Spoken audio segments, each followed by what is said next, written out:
আজকে সব শেষ হয়ে যাবে। আজকের এই শিলাবৃষ্টিতে আমাদের সব শেষ হয়ে যাবে। যেভাবে শিলাবৃষ্টি হচ্ছে আমাদের সব শেষ হয়ে যাবে আজকে। আসসালামু আলাইকুম, নতুন একটি ভিডিওতে আপনাদেরকে স্বাগতম। আশা করি সবাই ভালো আছেন, কিন্তু আমরা আর ভালো নেই। যেহেতু ভিডিও শুরুতে আপনারা দেখতে পাচ্ছেন যে কালকে রাতে অনেক শিলাবৃষ্টি হয়েছে, তার জন্য আসলাম যে আমাদের ক্ষেতগুলো দেখার জন্য। এসে দেখি যে আমাদের ক্ষেতের অনেক ক্ষতি হয়ে গিয়েছে। ধানের শীষগুলা যে বের হচ্ছিল সেইগুলা একদম ভেঙে গিয়েছে। এগুলা আর হবে বলে মনে হচ্ছে না, আর হলেও এগুলাতে আর ধান হবে না। এগুলা দেখে মনটা অনেক খারাপ হয়ে গেল।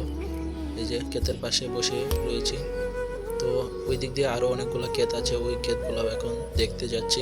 এই ক্ষেতটাই অনেকটা ক্ষতি হয়েছে।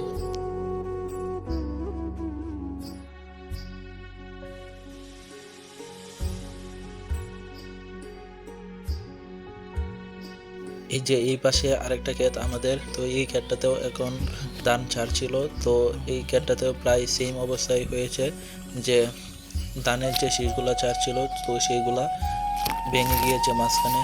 এইগুলা হলেও এখন চুচা হবে, ধান হবে না।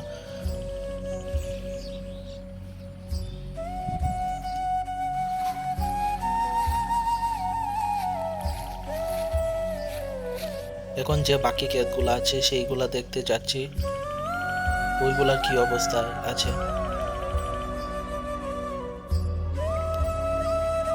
এই ক্ষেতেও এসে দেখেছে সেম অবস্থায়, এই ক্ষেতেরও অবস্থা খুব খারাপ, যে ধানের শীষগুলো বেরোচ্ছিল এইগুলো এখানে মরে গিয়েছে।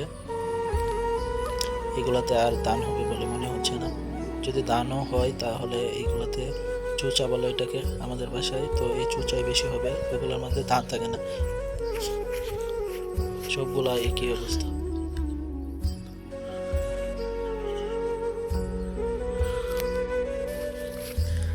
এদিক দিয়ে হেঁটে যাচ্ছি, একবারে ওই মাথা পর্যন্ত যেয়ে দেখব যে ওই দিক দিয়ে প্রায় পুরাটার মধ্যে একই অবস্থা। পুরা ক্ষেত নষ্ট হয়ে গিয়েছে। কালকে যে শিলাবৃষ্টি হয়েছে সেই শিলাবৃষ্টিতে আমাদের ফসলের অনেক ক্ষতি হয়েছে। এটা শুধু আমাদের ক্ষতি হয়েছে তাই নয়, আমাদের এলাকায় সব ক্ষেতেরই প্রায় একই অবস্থা হয়েছে কালকের বৃষ্টিতে। আরও আগেও 2 দিন একইভাবে শিলাবৃষ্টি হয়েছিল, কিন্তু কালকে শিলাবৃষ্টির কারণে অনেকটা বেশি ক্ষতি হয়ে গিয়েছে।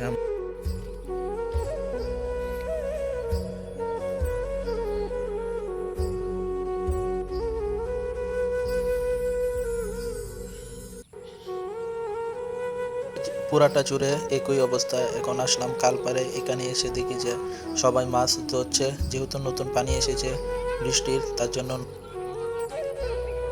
নতুন নতুন মাছও ধরা পড়ছে। আগে যে মাছ পাওয়া যেত এখন আর সেই মাছ পাওয়া যায় না।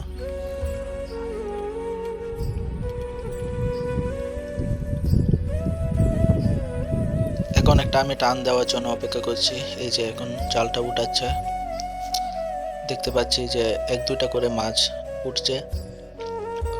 যেহেতু নতুন পানির মাছ, তো তার জন্য এই মাছগুলো অনেক স্বাদ লাগে, তার জন্য অপেক্ষা করেছিলাম। যেহেতু আমাদের দুই পারেই ক্ষেত আছে, তার জন্য আমি এই পারের ক্ষেতগুলো দেখতে আসছি। সবগুলারই একই অবস্থা হয়ে গেছে। প্রায় আমাদের বিলে যে ক্ষেতগুলো আছে সবগুলারই প্রায় একই অবস্থা। এবার কৃষকের অনেক বড় একটা ক্ষতি হয়ে গেল। তো এখন আমি ওই ক্ষেতগুলোকে দেখতে যাচ্ছি, তো সবাই সাথেই থাকেন।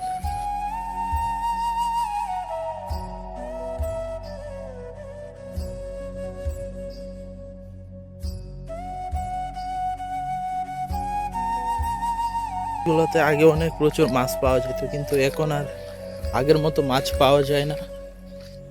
এখন টুকটাক মাছ পাওয়া যায়। আমাদের বাসা থেকে এই ক্ষেতটা অনেকটাই দূরে, তাই 1 কিলোর মতো হয়ে যায়। তো এখানে আসলাম আমাদের এই ক্ষেতটা দেখতে। যেহেতু আমরা বাসায় থাকি না, তার জন্য এসব আমরা কাজ লোকজন দিয়ে করাই। তো এখন আসলাম যে এই ক্ষেতটা দেখতে, এই ক্ষেতটার কি পরিস্থিতি। এই যে এই সেই ক্ষেত,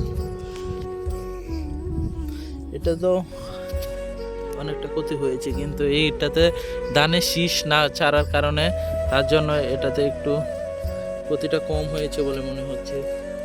কিন্তু আবার এই যে এই পাশের ক্ষেতটাই আমাদের, ওইটার মধ্যে আবার অনেকটা ক্ষতি হয়ে গিয়েছে।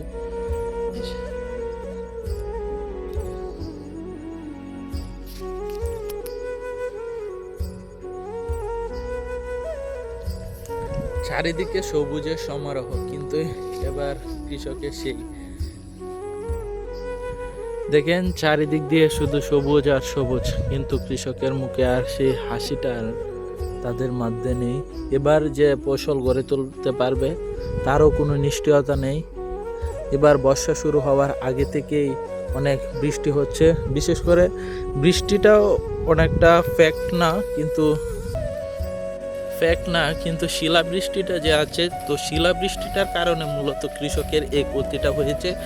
তো আমরা যেহেতু ঢাকা থেকে বাড়িতে আসি, তো তখন থেকে প্রায় 3 দিন আমরা শিলাবৃষ্টি পেয়েছি, যে শিলাবৃষ্টি হয়েছে। কিন্তু কালকে রাতে যে শিলাবৃষ্টিটা হয়েছে সেটা অনেক ভারী হয়েছে, যার কারণে এই ক্ষতিটা অনেকটা বেশি হয়ে গিয়েছে। এই ক্ষতিটা পোষানোর মতো নয়, অনেক ধান নষ্ট হয়ে যাবে আমাদের। তাও সবগুলা ক্ষেত দেখে শেষ করতে পারি নাই, তো বাসায় ফিরে আসি। তো গাইস, আজকের ব্লগটা এই পর্যন্তই ছিল। তো ভিডিওটি ভালো লাগলে চ্যানেলটি সাবস্ক্রাইব করে দিবেন। ধন্যবাদ সবাইকে।